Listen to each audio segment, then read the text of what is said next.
So, like I said, we're quickly going to look at the graphs of secant and cosecant just so that you've seen them. That's all. I'm not going to ask you to graph these on a test. The only thing that I would ask is I would give you one of these graphs and I would tell you to like state the range and the intervals of increase and decrease or something like that, which really you could do for any function that you've not even seen before. You know what I mean? Like I could just give you a random graph and you should be able to just look at it and say, well, it's increasing here and decreasing here without even knowing what it's a graph of. I feel like that's reasonable at this point because you're just looking at where the y's are getting bigger and where they're getting slower. So that's all you're going to have to do. Okay, so we're going to go through this quickly, but at least you will have seen a graph of secant and cosecant. So the first thing we're going to do is we're going to go to the chart, which is not this one, it's this one that I want you to be looking at. That's partially filled in. And I want you to I'm going to give you a couple minutes. So I'm going to pause the video as well and pause the lesson so that you can fill in those parts. And to do it, you are going to do sine of 0 and then 1 divided by that on your calculator to get cosecant of 0. Okay? And you're going to fill all those in. And you're going to do sine of pi by 12. I'll do that one with you as an example, I suppose. Sine shift pi divided by 12. Make sure you're in radians. Now you need the decimal version. Okay? And we're going to write down 2 decimal places. When we graph, we're only really going to be able to graph with 1 decimal place, but that looks like 0.26. So 0.26. 1 divided by that answer equals 3.86. Okay, so you only have a few to fill in there, and I've done the rest to save time. And we're going to talk about a couple things, and we're going to graph it. Okay, if you didn't get them all done, that's okay. You can copy them in. And in fact, you don't even just listen to me for a second. Don't try to copy them down now because there's a trick here that once you notice it, you don't even have to use your calculator. You can just copy them. But I left a couple blank. What did you get when you did? So sine of 0 is 0. I don't need my calculator for that. That's from the graph, right? Sine of 0, that's where sine starts. Well, sine starts on the 0 line. So sine of 0 is 0. You can check it on your calculator. It'll work. But what happens when you do 1 divided by that? Gives you an error. What does that mean? It's undefined. You can't divide by 0. What happened in the rational functions unit when we divided by 0? Uh-huh. Huh? Same thing, but what was it? What did it mean when we were graphing? Kind of. The graph has something specific. When we're solving equations, we called that a restriction. When we're graphing and you're dividing by 0, that is a... Oh boy, it wasn't that long ago. That was 2 days ago.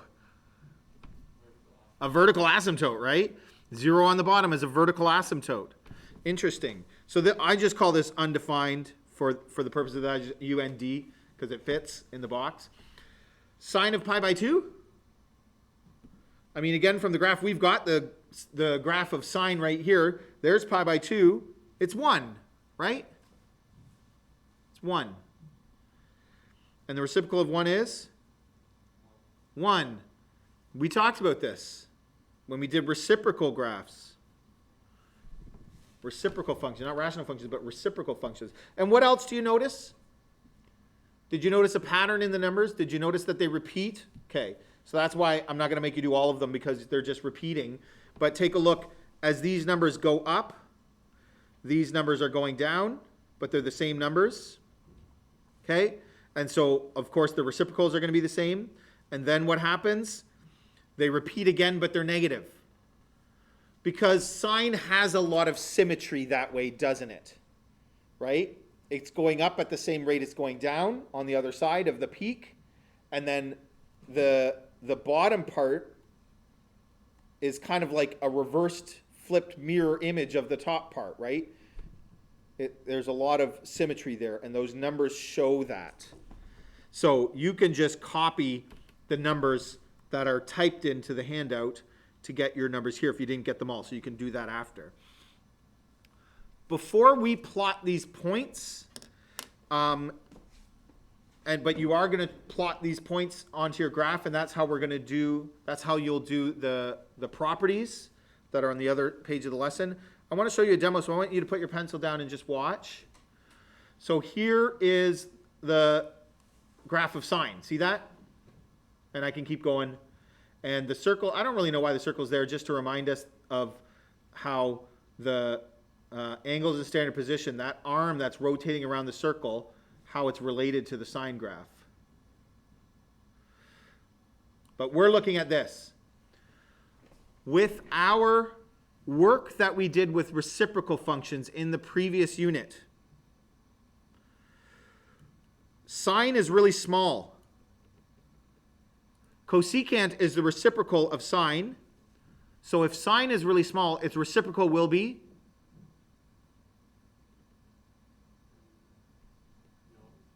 Which is what? What's the opposite of small? Big. The reciprocal of a small number is a big number. But sine is getting bigger. So its reciprocal will be getting smaller. And when sine is 1, its reciprocal will be 1. So the graphs will touch there. They'll cross there, right? Remember when we did reciprocal functions, the graphs cross at 1 and -1. Now sine is getting smaller. So its reciprocal will be getting bigger. And sine is approaching 0. Getting really, really small, approaching 0. So its reciprocal is getting really, really big, skyrocketing to infinity. When we say approaching 0, we mean like 1 over 1,000, 1 over 1,000,000, 1 over 1,000,000,000. Like that's, I can't do that on this graph because it clunks along too fast, but that you can imagine that happening. Then it goes to negative, and it's really small. Reciprocal will be really big. It goes to -1, so the reciprocal will be -1. Then it approaches 0 again, but from below. So 0 but negative. So getting really, really small negative, the reciprocal will be getting really, really big negative. Does anybody think they can visualize kind of what the graph of cosecant looks like? So watch. Really small, but getting bigger. The reciprocal is really big, but getting smaller. Whoops. They meet at 1. And then sine turns to get smaller again, so cosecant has to turn to get bigger again. And then it crosses to the negative, and look at what happens when you're dividing by 0, you get a vertical asymptote. And they meet at -1, and then another asymptote. And as I'm approaching that asymptote, look at cosecant right here, approaching that asymptote. As sine gets very small, approaching 0, cosecant's going to get very large, approaching that asymptote. And so that purple graph is cosecant. So it's very different from sine or cosine, but when you think about our understanding of reciprocal functions, it makes sense why it looks like that. Okay? So we can quickly plot our points. 3.86, this grid should be counting by pi by 12s. So 3.86 that's 3.75, so it's right there somewhere. And then the next one is 2, because the reciprocal of 0.5 is 2. And then the next one is 1.41, so just under 1.5. And then 1.15, so close to 1. Somewhere in there. And then 1.04, very close to 1. And then 1. I'm going to put that one up a bit higher. And then 1, and then they're going to be symmetrical on the other side. So I'm just doing them quickly. And then I have a asymptote.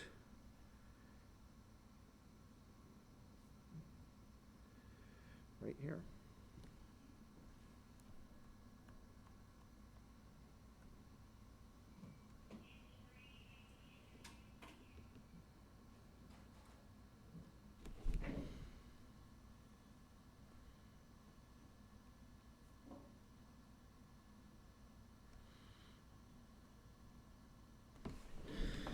So something like that. And I'm going to let you draw in the rest on your own time.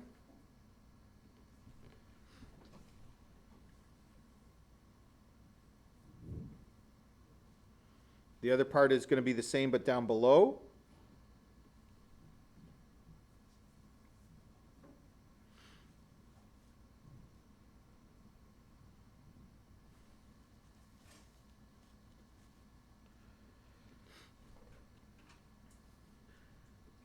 Tan is another one that's got a very different graph.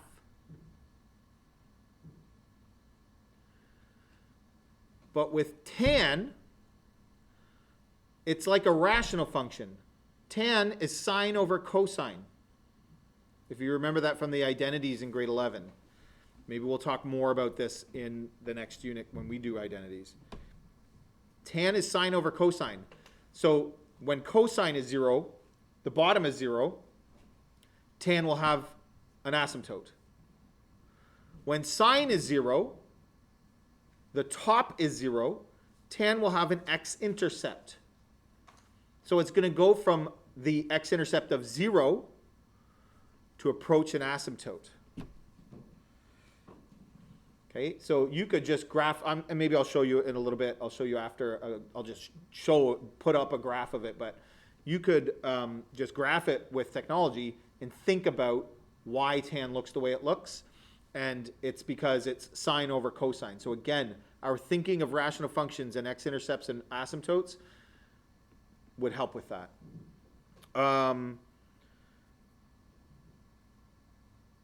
And then you could use that to think about the graph of cotan as well. Okay, so if we go back to our lesson for cosecant, what is the amplitude? So amplitude is half the distance between the max and the min. Well, what's the max? It doesn't have one, right? It goes to infinity. So that we don't say infinity, we say it doesn't have one. What's the min? Same thing. It goes to negative infinity. It doesn't have one. So amplitude is just none, like it's NA. It's not applicable. It doesn't have an amplitude. What is its domain, let's say, of one cycle? So x is an element of the real numbers such that, well, what would we say? So up to 2 pi, it exists everywhere except for where there are asymptotes, except for where sine is 0. And sine is 0 at 0 pi and 2 pi. So x is an element of the real numbers such that x does not equal 0, pi, or 2 pi. What about the range?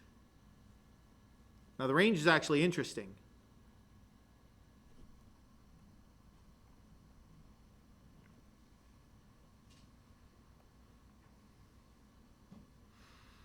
Actually, it'll be better to look at this one.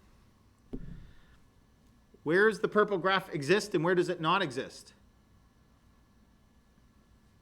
Eric?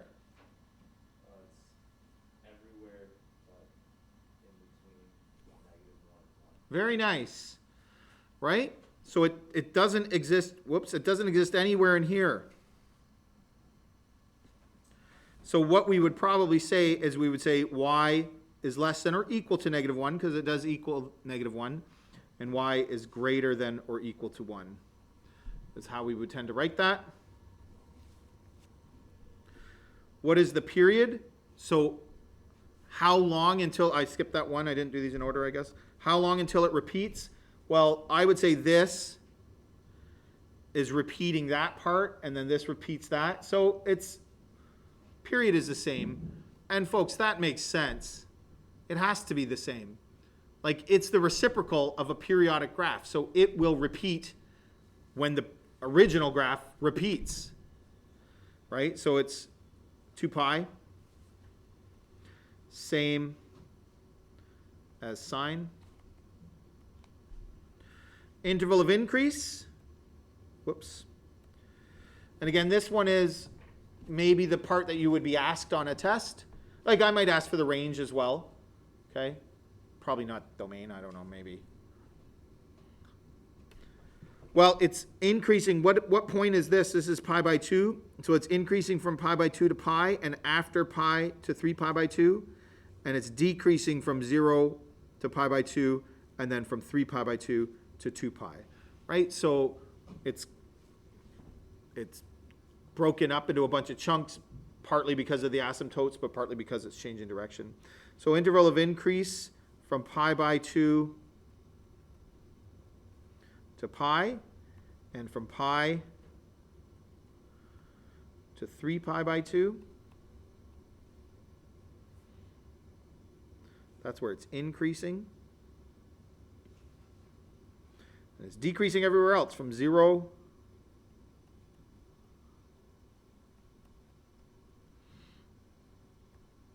to pi by 2, and from 3 pi by 2 to 2 pi.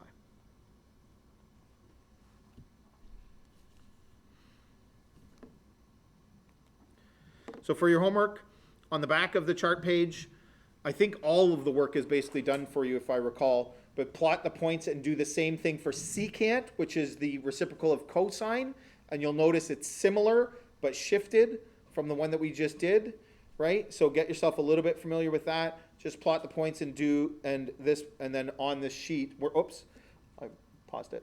Example 2 here, we're not doing it together. That's part of your homework, but that won't take you very long. Okay? So do secant, do the graph for it, and do the properties.